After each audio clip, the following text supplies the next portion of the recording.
கலக்கம் வேண்டாம் என் பக்தனே. உருகி நேசி, கரைந்து விடாதே. பணிந்து செல், அடங்கி விடாதே. பழகிக்கொள், நம்பி விடாதே. இருப்பதை கொடு, இழந்து விடாதே. கவலை கொள், உடைந்து விடாதே. வாழ்க்கையின் ஓட்டத்தில் துன்பங்கள் உன்னை துரத்திய போதும், மனம் குழம்பி தவித்த போதும், சிக்கலான நேரங்களில் கலங்கி நின்ற போதும், உனக்கு அதை தாங்கி எதிர்கொள்ளும் சக்தியை கொடுத்து உன் கூடவே இருந்து உன்னை காத்து வந்தேன் என் பிள்ளையே. இனி வரும் காலங்கள் உனக்கானதே.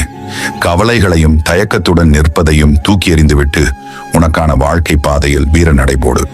உன்னோடு எப்போதும் நான் இருப்பேன். வெற்றிகள் உனதே. வாழ்க்கையை இன்றுதான் புதிதாக ஆரம்பித்ததாக எண்ணி என் துணையோடு தைரியமாக மீண்டும் களத்தில் இறங்கு.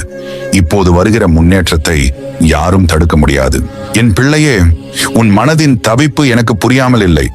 நீ இன்னும் கொஞ்ச நாள் நான் பொறுத்துக் கொள்கிறேன் என்று என்னிடம் கூறியிருந்தாய் அல்லவா? அப்படி நீ பொறுத்துக் கொண்டதால், சில கர்ம வினைகளை ஏற்று நீ அனுபவித்து விட்டதால் அவை முடிவுக்கு வருகின்றன. இன்னும் சில நாட்களில் உனக்காக நான் யாரிடம் பேச வேண்டுமோ அவரிடம் பேசுவேன். அவர் மூலம் உனக்கு கிடைக்க வேண்டிய மகிழ்ச்சியை கிடைக்கச் செய்வேன்.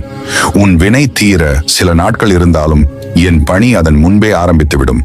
நான் உனக்காக அதை செய்ய ஆரம்பித்து விட்டேன். மகிழ்ச்சியாக இரு. கடினமான காலகட்டத்தில்தான் உன்னை சுற்றி இருக்கும் ஒவ்வொரு மனிதனின் சுயரூபம் வெளிப்படும். நீ யாரை நம்பியிருந்தாயோ அவர்கள் உனக்கு எதிரான வேலையை செய்வதை காண்பாய். இதை கண்டு மன வருத்தம் கொள்ளாதே. ஒவ்வொருவரும் வாழ்க்கை நாடகத்தில் வினை தீர்க்க தங்கள் கதாபாத்திரத்தில் நடிக்க வந்தவர்களே.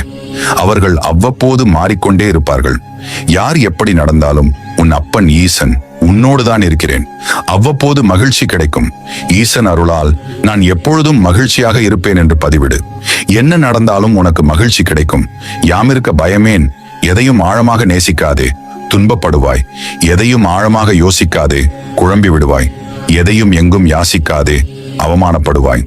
உனக்காக உன் அப்பன் இருக்கிறேன். கலக்கமும் கவலையும் வேண்டாம். எல்லாம் நல்லதாக நடக்கும்.